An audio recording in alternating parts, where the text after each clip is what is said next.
اعوذ باللہ من الشیطان الرجیم بسم اللہ الرحمن الرحیم السلام علیکم ورحمۃ اللہ وبرکاتہ۔ ہم آج کچھ معاشرے کے اندر کچھ خاص مسائل کے اوپر ہم قرآن مجید کی روشنی سے ان مسائل پر حل کرنے کی کوشش کریں گے۔ وہ مسائل کیا ہیں؟ پہلا مسئلہ جو ہمارے اوپر ایک عذاب الہی کہا جاتا ہے کہ یہ اللہ تعالیٰ کا عذاب ہے، کہ جس کو کہا جاتا ہے جیسے گرمی کی شدت یا سردی کی شدت، کوئی بھی موسم ہو انسان پر، قحط سالی اس طرح کے مسائل، بارش کا نہ ہونا، کئی ایسے علاقے ہیں جہاں پر کئی مہینوں تک بارش نہیں ہوتی، کئی سالوں تک بارش بھی نہیں ہوتی۔ پھر اکثر کچھ لوگ ہوتے ہیں جن کی شادیوں کو کئی سال گزر چکے ہوتے ہیں، لیکن ان کے کوئی اولاد نہیں ہوتی، وہ بیچارے اولاد کے لیے ترس رہے ہوتے ہیں۔ پھر کچھ جو ہوتے ہیں وہ اپنی مال کے لیے جو پریشان ہوتے ہیں، وہ اپنے رزق کے لیے پریشان ہوتے ہیں، ان کے ہاں رزق کی بہت تنگی ہوتی ہے، وہ بہت محنتی بھی ہوتے ہیں، بہت جفاکش بھی ہوتے ہیں، بہت زیادہ اسٹرگلر ہوتے ہیں، لیکن پھر بھی ان کے یہ پرابلمز ہوتے ہیں۔ ہم قرآن کی طرف چلتے ہیں اور جانتے ہیں ان سولوشنز کا ان پرابلمز کا سولوشن، حل وہ کیا ہے۔ ہم چلتے ہیں سورۃ النوح میں، سورۃ النوح کی ورس نمبر 10، 11، 12، یہ 3 آیات، ان کو آپ دیکھیے گا۔ تو اس میں یہ ہے کہ حضرت نوح علیہ السلام نے اپنی قوم سے کہا تھا کہ تمہارے ہاں یہ بارش کی کمی ہے، تمہارے ہاں بارش نہیں ہوتی، موسم اکثر خراب رہتا ہے، لوگ بہت تنگ ہیں۔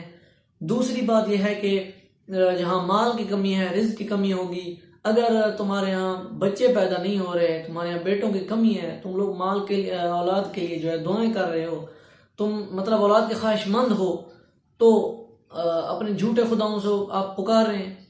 اگر اولاد کے خواہش مند ہو اور پھر آپ کو رزق میں اضافہ چاہیے، اسی طرح اور بہت ساری فیسلٹیز چاہیے، تو کیا کرو؟ حضرت نوح علیہ السلام نے کہا، یہ آیت نمبر 10 کے اندر، بسم اللہ الرحمن الرحیم، فَقُلْتُ اسْتَغْفِرُوا رَبَّكُمْ إِنَّهُ كَانَ غَفَّارًا۔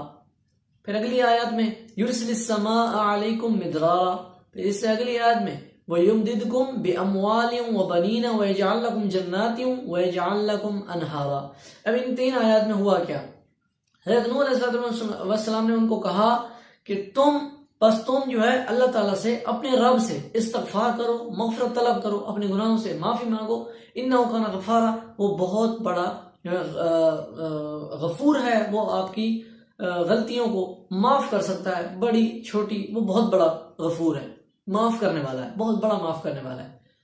یہ اس کے بعد اگر معاف ہو گیا، اگر تم نے معافی مانگی، اب استغفار کی، اس کے فوائد کیا ہوں گے؟ یرسل السماء علیکم مدرارا، تمہارے اوپر پہلی بات وہی موسم کی آ گئی کہ تمہارے اوپر اللہ تعالیٰ کی طرف سے بارش نازل ہوگی، موسلا دھار پانی برسے گا۔ اس سے اگلا وَيُمْدِدْكُمْ بِأَمْوَالٍ وَبَنِينَ، وہ تمہارے لیے کیا کرے گا؟ مال اور اولاد میں اضافے کا سبب بنے گا، اس میں آپ کی مدد کرے گا، اس کی خصوصی رحمت آپ کے شامل حال ہوگی۔ ان کے درمیان کوئی بھی آپ کا مسئلہ پیش آئے گا مال اولاد کے حوالے سے، تو کیا ہوگا؟ استغفار کے ذریعے آپ ان کو حل کر سکتے ہیں اپنے مسائل کو۔ اب یہ ہو گیا بیٹے اور یعنی کہ اولاد اور مال۔ اس کے بعد وَيَجْعَلْ لَكُمْ جَنَّاتٍ، پھر تمہارے لیے کیا ہوگا؟ باغات تمہارے لیے اللہ تعالیٰ قرار دے گا، وَيَجْعَلْ لَكُمْ أَنْهَارًا، اور تمہارے لیے نہریں اللہ تعالیٰ قرار دے گا، تمہارے لیے بنائے گا یا تمہارے سپرد کرے گا۔ اب ان جنات اور باغات اور انہار، نہروں سے مراد آپ جنت بھی لے سکتے ہیں، آپ کی جو نیکسٹ لائف ہونے والی ہے اس میں انسان کے لیے یہ بھی ہے کہ اگر استغفار کرو گے تو شاید جنت میں تمہارے لیے یہ فیسلٹیز ہوں، تمہیں نہریں ان میں جگہ دی جائے، تمہیں باغات میں جگہ دی جائے، یعنی کہ جنت کے حوالے سے۔ اور دنیا کے اندر تمہارے لیے وہ مال اور اولاد، ان 2 چیزوں کے لیے کیا ہے؟ مفید ہے۔ ویسے تو استغفار آپ کو اس کی ویسے احادیث دیکھیں گے یا اور زیادہ مطالعہ کریں گے قرآن مجید میں تو آپ کو استغفار کے بہت زیادہ فوائد وہ دیکھنے کو ملیں گے، لیکن یہاں پر یہ بیان کیے گئے یہ بہت بڑے فائدے ہیں۔ اگر انسان پورے عقیدے کے ساتھ یہ چیز مانے، تو ہم قرآن کو مانتے ہیں، لیکن زیادہ ہم مانتے ہیں، یہ نہیں کہا جا سکتا کہ ہم قرآن سے استغفر اللہ، ہم قرآن سے منکر ہیں، نہیں، لیکن ہمارا وہ یقین نہیں ہے، یہ ہر بندہ مانے گا، ہمارا وہ یقین نہیں ہے جو ہونا چاہیے ایک مسلمان کا۔